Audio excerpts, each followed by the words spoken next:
نحمده ونصلي على رسوله الكريم أما بعد فأعوذ بالله من الشيطان الرجيم بسم الله الرحمن الرحيم قال الله تبارك وتعالى في كلامه المجيد وفرقانه الحميد وأقيموا الصلاة وآتوا الزكاة واركعوا مع الراكعين صدق الله العظيم عزتمندو د بنی اسرائیل ذکر روان دي. بنی اسرائیل ته الله رب العزت حکم کړو چې وآمنوا بما انزلت مصدقا لما به هغه ذکر وکړو چې ولا تلبسوا الحق بالباطل وتكتموا الحق وانتم تعلمون. او نن الله رب العزت هغه ته ذکر کوي سره زمونږه چې واقیموا الصلاة وآتوا الزکاة واركعوا مع الراکعين.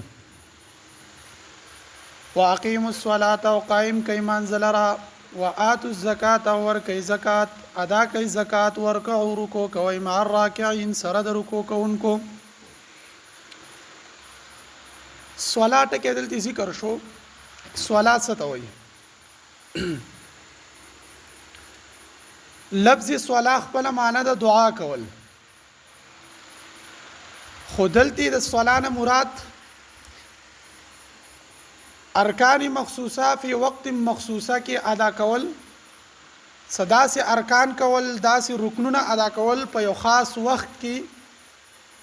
دغه ته صلاح وي. موږ ورته په عامه اصطلاح کې مونځ وایو. دلته الله رب العزت حکم وکړو چې تاسو منځ قائم کړئ، او د قائم معنی دا سیده کول ودرول. یعنی څومره چې د صلات کې په قران مجید کې راغله تقریبا د 2 ځای نه علاوه ټول ورسره د قائم لفظ راغله. یعنی دا منځ تاسو قائم کړئ. قائم معنی دا چې تاسو دا ادا کړئ، په دې باندې ودرېږئ، په خپل وخت باندې دا ادا کوئ، په دې کې تاخير مکوئ. عزتمندو په بل ځای کې الله رب العزت فرمایي چې ان الصلاة تنهى عن الفحشاء والمنکر والبغي، چې دا منځ دا یو داسې چیز دی چې دا خلک د بهای کارونو نه، د خواهشاتونه د دینه بچ ساتي. نو څوک به اعتراض کوي چې یاره یو سړی خو منځم کوي به هم دا کارونه کوي، خواهشات هم خو دا غینم نه بچ کیږي، د بهای د کارونو نه بچ کیږي، د عباسو کارونو نه بچ کیږي. نو د هغې جواب دار چې د صلات سره د قائم لفظ شته. تاسو ته ما وویل چې صرف په قران کې 2 ځای یا 3 ځای داسې ذکر دی چې صرف صلات ذکر دی، د دین علاوه ور سره خامخا د قائم لفظ شته. نو د دین دا معلومیږي چې هغه منست مراد دی چې هغه منست قائم کړی وي، د سينو چې یو ورځ منست کې او یو ورځ نه کې. به د دې آیاتونو کې کوزه چې کم دی، د دې آیاتونو کې دا ذکر شته دی چې علی الخاشعين په خشوع کوونکو باندې، یعنی هغه منست مراد دی چې په کوم کې خشوع وي. دا سیمون نه د مراد چې ما او تا یو قسم لکو، ما او تا خو د مون نزان خلاصو، هغه حق ما او تا د مونږ نه ادا کو.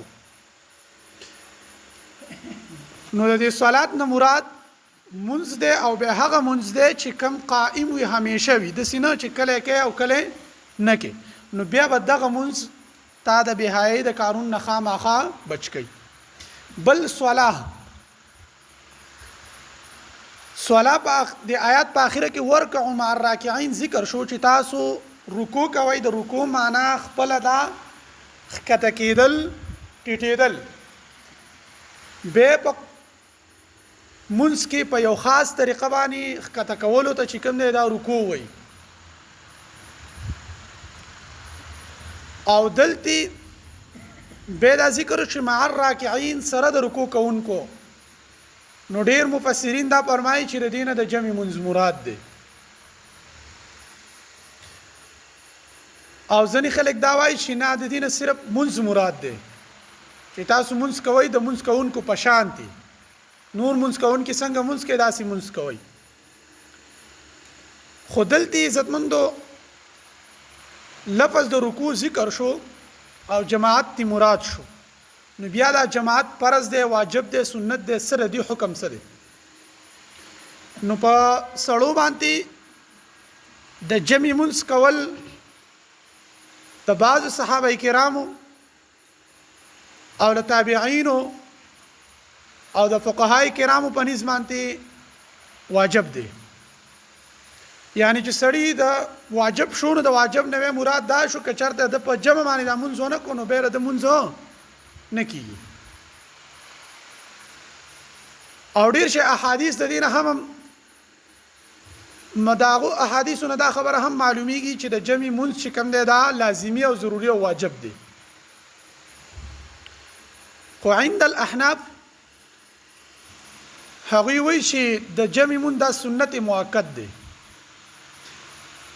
به پدې کې چې کوم دی د بای صحابه کرامو دا قول دی لکه عبد الله بن مسعود او موسی الاشعری هغه وایي چې څوک د جمعات په گاون کې اوسېږي او دته د اذان आवाज رسی په د باندې د منځ واجب دی دا بخامخه دی جمع درځي بغیر چې صرف دته عذر نه عذر څه شي لازم دسي عذر دی ورته چې خپې ماته نه نشیتله یا دسي عذر دی ورته چې د دشمنی ده کدا چرته وځنه دا جان ته خطر ده یا دسي عذر دی چې یاره کدار دی کور نه ووت نو د عزت ته خطر ده یا دسي عذر دی چې دار دی کور نه ووت پر کور کې بل څوک څوکیدار نشته د مال ته خطر ده دا عذر دی یو هغه زما است عذر چې پټک خېټه باندې روټي وخوره بس نه شو پاسې دی دا عذر غوړې نه دی یا عزیزان لبانه وګورنن می طبيعت خراب نه دی نشم ته مړه د خپې می دا غوړې عذر نه دی نو موسی الاشعری او عبد الله بن مسعود رضی الله عنه د احادیثونو دا خبره ثابته چې چاته د اذان आवाज ورسي نو هغه باندې مونږ کول لازمي او ضروری دي بل احادیث صراحتا نغله دي په مسلم شریف کې مفهوم دا سي چې د نبی علی صلوات و سلام په خدمت کې یوړن صحابي حاضر شو او ورته و فرمایل چې اے الله پیغمبره زړون یم او ما سره څوک نشي چې ما جمعه تراولي ما ته که حکم کینو زه به د مونږ په کور کې کوم په اوله کې چې کوم دی وای نبی علی السلام د اجازه ورکو خو جلاد سره روان شو نبی علی السلام په आवाज وکړ ورته ویل چې تاسو د اذان आवाज دررسي ناغه ورته چې د اذان आवाज خو زاورم نو بس به ورته ارشاد فرمایو چې نه چې د اذان आवाज اوري نو که هر صورت ته راځي چې لون ته اجازه نشو لون ته نو به ما او ته چې په څلور څنګه په پنځه څنګه باندې روغ په صحت باندې تندرست نو ما ته به څنګه اجازه ده نو هغه چې هم د چې اجازه ته هم مورنکو د ابو هريره رضی الله عنه د حدیث مسلم شریف کې د حدیث راغله بل په آیات مبارک کې وآت الزکات لفظ زکات ذکر شو د زکات معنا ادا کول د زکات معنا زیاتېدل دلته د زکات نه په شریعت کې یو خاص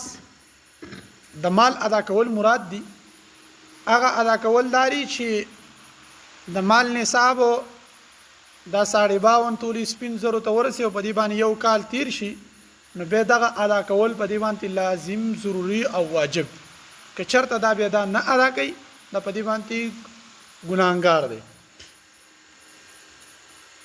بل په دې آیات مبارک کې تفصیل نورم شته منکه په دې آیات کې چې کوم د یو څو الفاظ ذکر کړل خشوع ته وي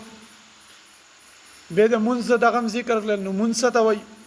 نو ان شاء الله العزیز سبا په دې باندې خبره کوم چې منځ ته وي منځ په اصل کې نوم د سره او به په دې کې ارکان من ذکر کړل رکنونه به کم کم دي او د هغه سره چې کم دي په لفظ صلاه منګ یو معنی ذکر کړ چې معنی دعا ده او ردی تقریبا 15 معنی دي نو هغه 15 وانه معنی به کوم د سبا ان شاء الله العزیز ذکر کو الله دې خبر د عمل کولو توفیق راي سبحان الله بحمده ونشكره ونستغفره سبحان ربك رب العزه عما يصفون سلام على المرسلين والحمد لله